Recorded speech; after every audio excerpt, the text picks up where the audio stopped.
So again, chapter 16 in the textbook is much more detailed than we can be in a format like this. So I feel I don't have to be extremely detailed, but we're trying to find ways to fill in that detail. So your assignment about picking a Harlem Renaissance figure, for example, that essentially you become an expert on one of these figures, although there are dozens and dozens that are going to make a contribution to the Harlem Renaissance or to the new Negro movement. It's not possible to study all of them in a class like this. There are whole classes just on the Harlem Renaissance, in fact. So we can think about how this new Negro is both broad and specific in several ways. So I wanted to use this PowerPoint quickly to kind of tie together the various things that we've been doing. Again, we've been considering, obviously, the significance of art. And specifically, I keep coming back to this phrase, culture and politics, and how they intersect with one another. Obviously, this goes back to the 1920s, builds off the Great Migration. It's not just in Harlem, it's in various urban centers around the country. But there are some bigger factors that feed into it. There are some things that happen that cause this tipping point that is a new Negro movement. Electronic innovation, even beginning at the turn of the century with electricity itself being instituted. I have a video that I show in my world history class based on the year 1900. And they're talking about how people are thinking of themselves as modern in 1900.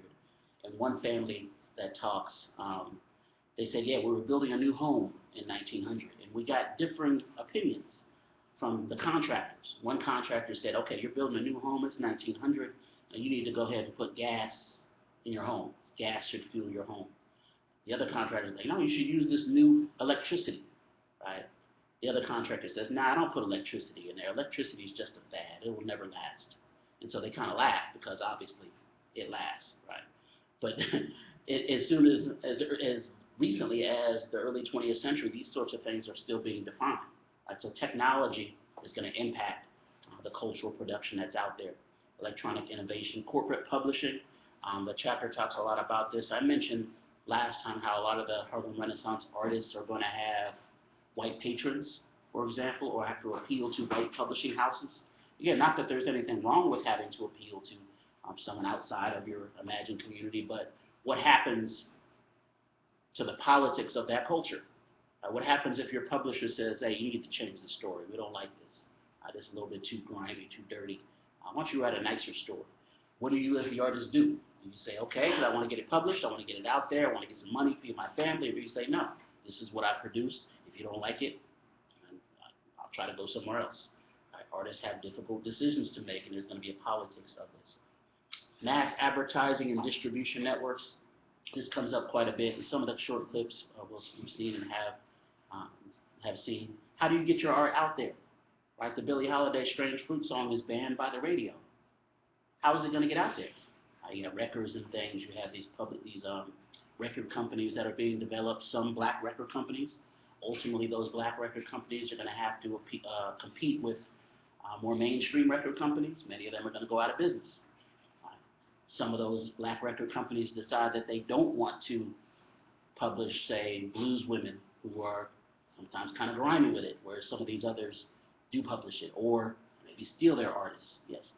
I heard that yesterday on the radio. I think I was listening to, I want to say 92Q. They were talking about how it seems like we're so advanced, but we're not advanced. And she said that even still today, you can't listen to the song Strange Fruit on the radio. And she was saying, it was all in reference to, I'm assuming, a parade that's going on in Baltimore soon. And there's apparently a group of a big black organization of homosexuals that are going to come dressed in like leotards and tutus and be in the parade, and people were saying that they wanted security to stop it because they don't want their children to be exposed to that at the parade, because that's where it would be. And the lady was arguing, saying it's so much more stuff that's going on that's more important than you worrying about that, and that was one of the points she brought. Interesting. So even in protests, sometimes there might be some conflict among the various views. At that point about the Strange Fruit, you said it still can't be played on the radio? Yeah, she said you still will never hear it on the radio even today.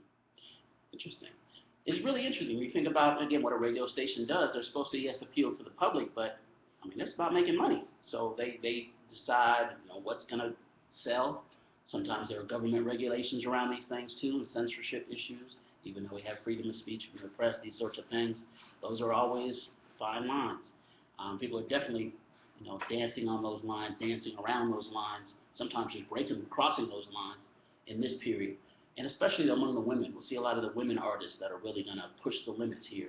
That's why I want to talk about the blues women a little bit, and kind of take it back to our conversation about that culture of dissemblance and how women may choose to represent themselves or maybe hide certain aspects of themselves because it really sort of fits in a lot of different ways.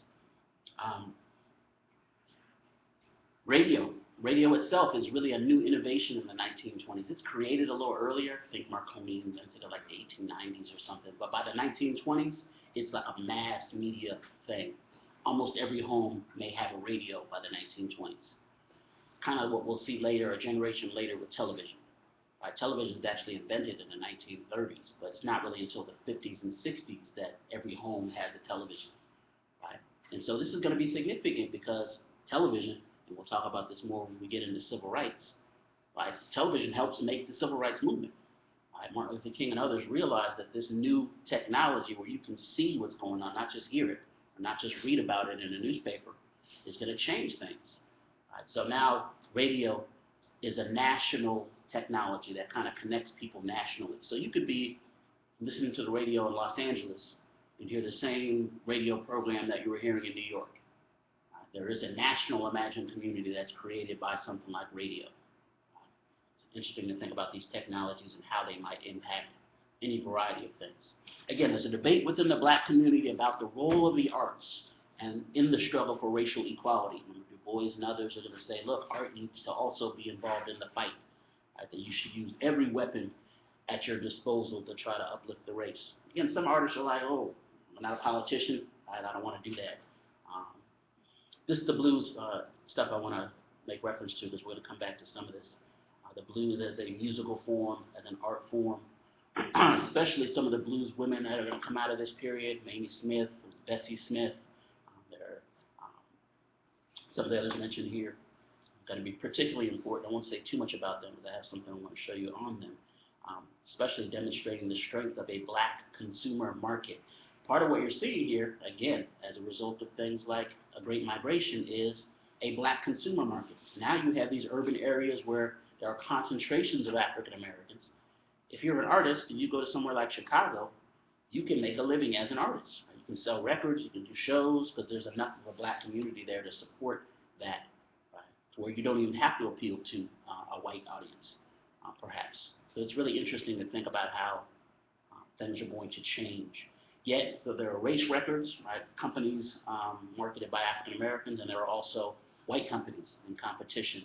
And some of them are very, good, positive. Like you saw in The Strange Fruit, how some of them are actually open to African American artists. There's some collaboration, but there are some that are going to take advantage of these artists as well.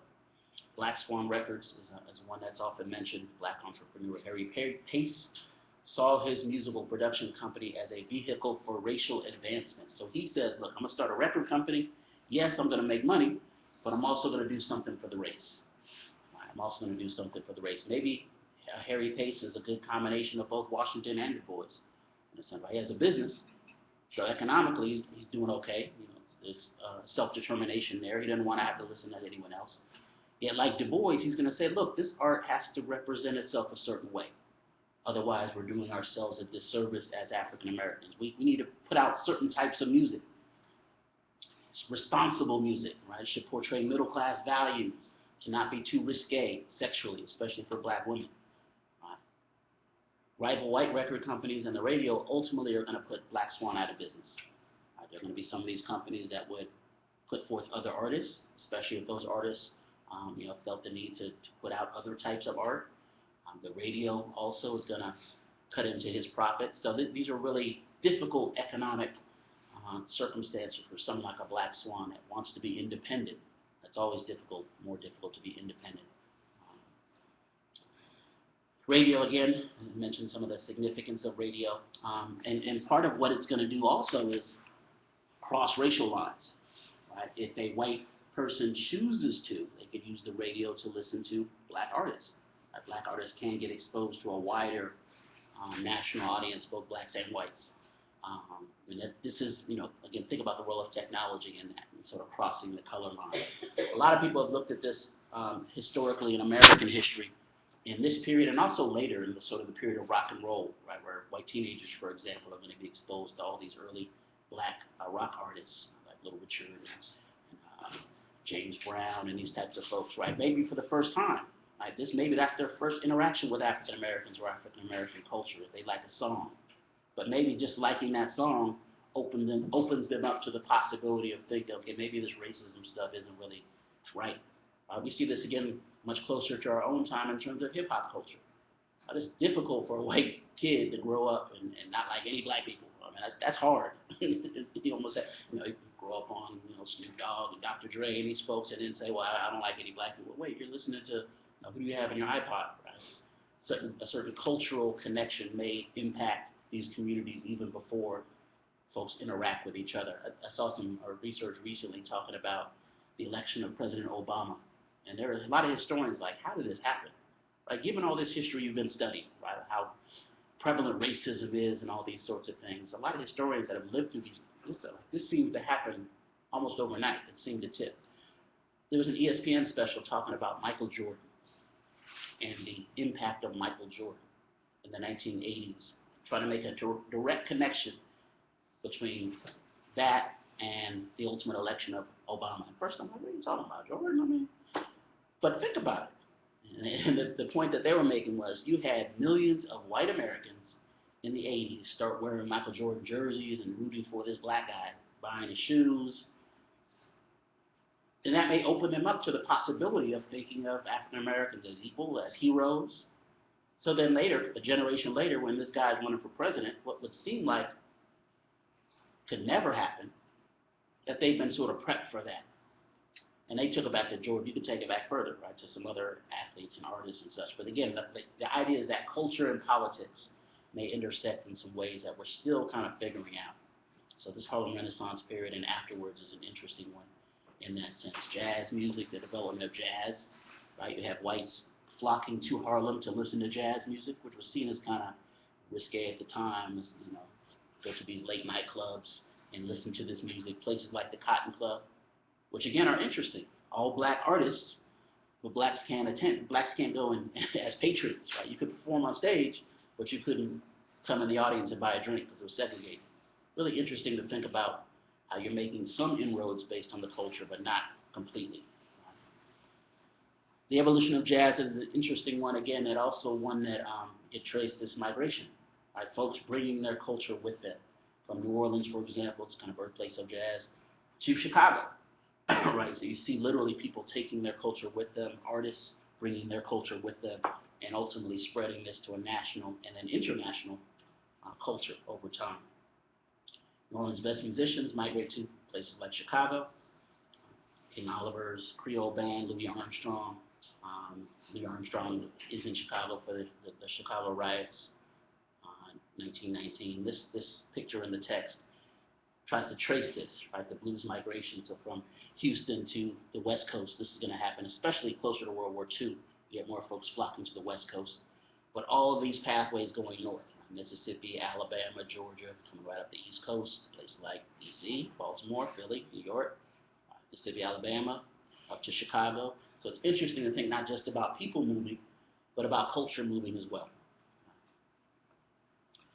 We talked about Lieutenant James Reese Europe in the World War I chapter. Remember, he's a soldier, but he's also a band leader. Right? So he's kind of credited in many ways with the impact of jazz in Europe and then coming back home, in a sense, in the 1920s. He's going to die, but his band remains important. Someone else takes over the band, and there's a picture of them in 1914, right at the beginning of World War I. Fletcher Henderson takes over after Lieutenant Europe dies. Louis Armstrong, transforming jazz, right? It just looks different. The presentation, if you think about Louis Armstrong, he always looks right. Got the suit on. Sidney Bechet, other figures that they talk about, we don't necessarily need to go into all the details. Duke Ellington in kind of the big band era, he's largely credited with the big band era, 50, 60 players in a band. Movies, we saw some of this in the brief documentary, right? Movies are another artistic possibility. And Oscar Micheaux is particularly important as a black filmmaker, one of the most important early filmmakers. I think it said he made something like 40 movies. The Within Our Gates is particularly important. Remember, it's his response, his black film that he makes in response to Birth of a Nation. But Birth of a Nation puts out all these horrible images of African Americans. So he counters that. He says, look, let's battle. But let's battle on the battlefield of culture. You're going to make a movie that's offensive. We're going to make movies that represent us in a positive light. So it's really interesting to think about art as possibly a part of this political movement early on. And this is all against the backdrop of mainstream Hollywood, black artists and actors having to decide, do they want to be a part of Hollywood and possibly portray themselves in stereotypical ways, or do they not? Plenty of examples of that. Black theater, actors, playwrights and such. Paul Robeson is one I've mentioned before. Robeson he's a very important figure. I don't know if we have time to see the documentary of Paul Robeson, but this is one of these figures. How many of you have heard of Paul Robeson before? Sure, this guy is one of those Renaissance men. In the 20s and 30s, he's this major actor. He's going to be on Broadway. He's going to perform in Europe. But he did everything. I mean, he did everything. I'll give you a couple of examples of the Renaissance man that Paul Robeson was. Phi Beta Kappa, Rutgers University, All-American football player. He was taken out of the College Hall of Fame because of his politics, but he's one of the greatest college football players ever, played professionally for a while. Went to law school, became a lawyer, stopped practicing law because of the racism in the firm that he was in. Becomes an early civil rights advocate. He was a concert singer. He had this deep baritone voice that was recognized as one of the best voices ever. I mean, you name it, he did it. Pretty ridiculous. Starred in film. He didn't die until 1976, in fact. So, I mean, this is a figure that kind of takes us up to the present in many ways. Really, really very important Renaissance figure that doesn't get enough credit. He later, like Du Bois, is going to get characterized as being too close to the Soviet Union. He's considered a communist sympathizer during the Cold War and is going to suffer because of that. His passport is taken, for example, because he travels quite often to the Soviet Union. He would sing songs, Soviet workers' work songs on stage, and a lot of folks in the U.S. are like, whoa, that's a little too close to communism, right? He says, look, this is art. And for him, that art of Soviet workers sounded a lot like slave songs. So he's thinking artistically, wait a second, these workers in different places in the world are sounding very similar. Oh yeah, he spoke about 15, 20 languages I didn't mention now. So he could sing Russian songs in Russian. A really crazy figure whose father was a former slave and a minister in Princeton, New Jersey. So when you think about the connections between slavery and the 20th century, they're not that far. Not that far at all. Yes, sir? Why was he associated with the Soviet Union? Why was he associated with them? This was the time period. Remember, this is the development of the Cold War. By World War II especially, the United States and the Soviet Union are seeing each other as enemies, despite the fact that they had fought World War II together. So anything seen as too close to the Soviet Union is seen as un-American. And so he literally travels to the Soviet Union on several occasions, and actually was a supporter of, especially early on, the Soviet modernization plan and Stalin before he gets too crazy and that kind of stuff. And so some of that's going to backfire on him because Stalin becomes a really bad figure in Russian history, and you know that history is going to kill millions of his own people. But early on, he's seen as kind of a modernizer, right? And he's seen as someone that may be open to challenging racism. The Soviet Union and the communists in particular are saying it's about class identity. This race stuff is a mistake. In fact, the Soviet Union actually supports many African American efforts here in the U.S. I can give you a couple of examples here in a second. Part of it might be politics, right? Part of it is the Soviet Union looking back and saying, you got all these black people in the U.S. that are mistreated.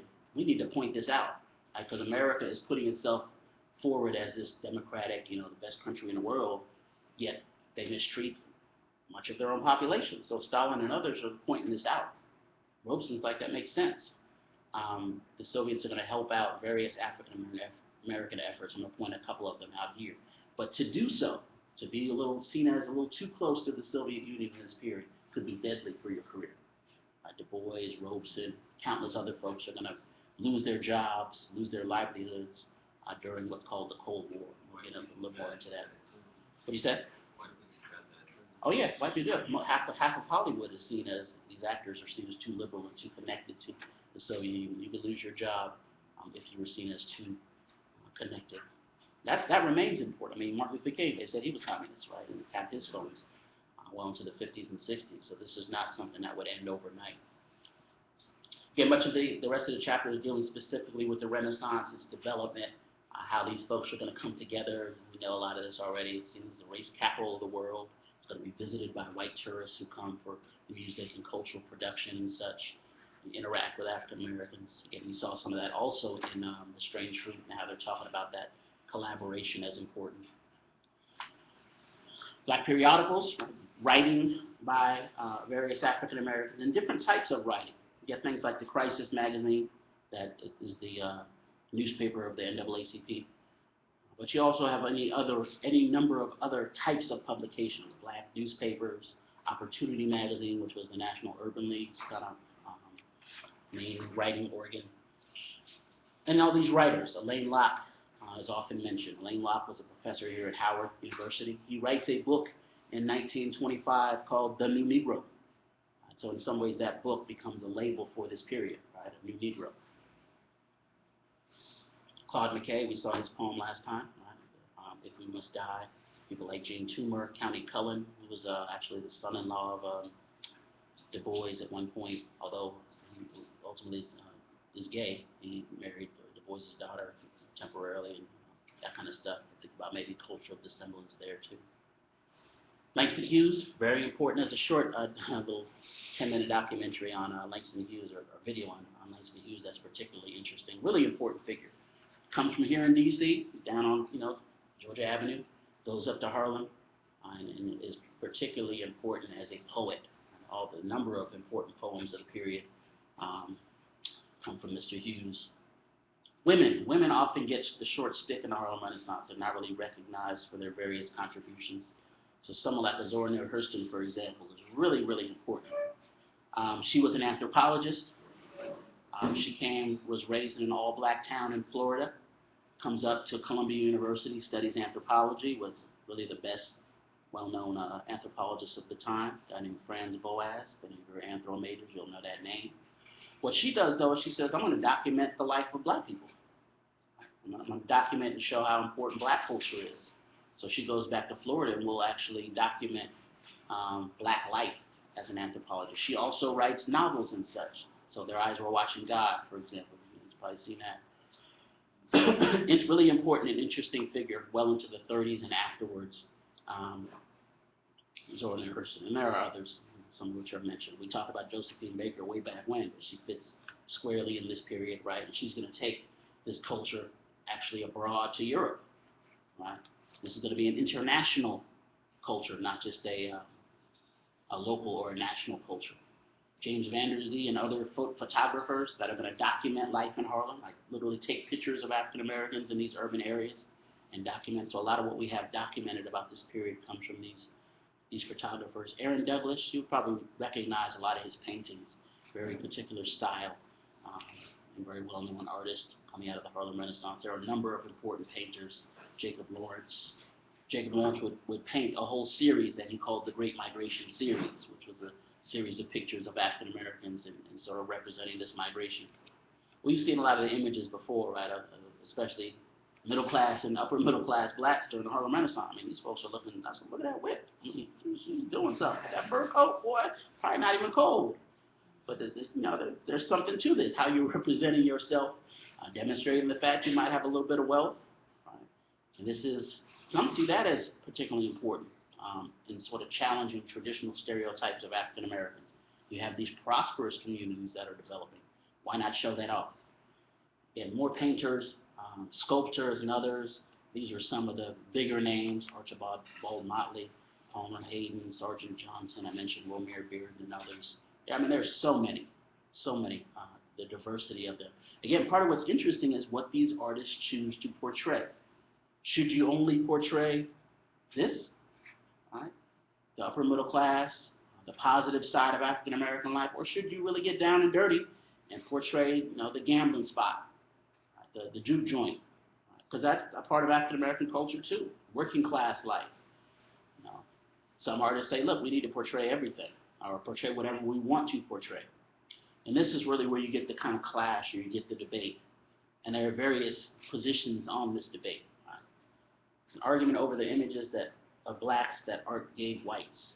So if you give this art to a community outside of your community, are you responsible for portraying only certain things? Du Bois is going to say yes.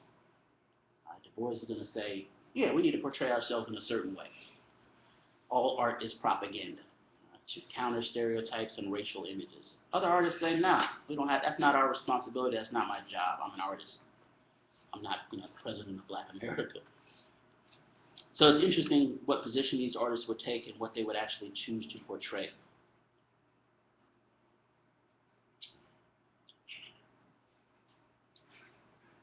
There's also, and I didn't mention this, but there's also a movement during the Harlem Renaissance by these black artists to look back to Africa. To look back to Africa. Remember, part of Washington, Booker T. Washington's view was that we need to cut off that past, that African past, and just be the best Americans we can be. That's how we'll be accepted. Right? Africa was largely demonized, so let's just forget about that part and just be American. Du Bois is going to say, no, you can't do that. You need to be true to yourself and be both African and American. A lot of artists, you'll notice during the Harlem Renaissance, go back to various African images in their art and would hold that up as positive.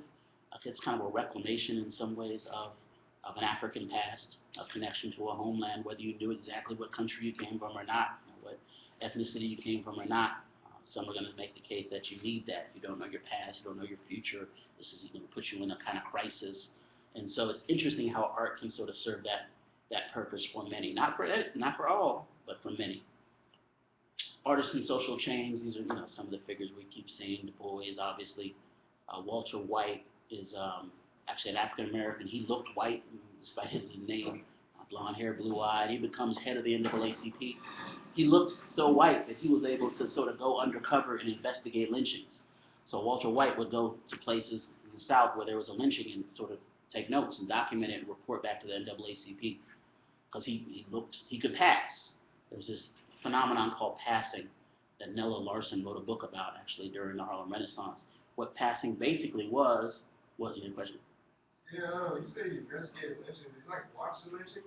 No, when he heard about a lynching happen, he would go talk to people, interview people, witnesses and such, and then report it back to the NAACP. He wasn't there ahead of time, but he would catch a train and go see them. But he could get in trouble because he looks white. He was kind of like Homer Plessy. He looked white. So people in the community didn't know him. They didn't know he was black, and a lot of times he could get the scoop. Right? But one time, they find out, hey, that's really a black dude down there snooping around. He gets warned, he has to get on a train ahead of a lynch mob himself. He almost gets took out himself because they kind of find out what's going on.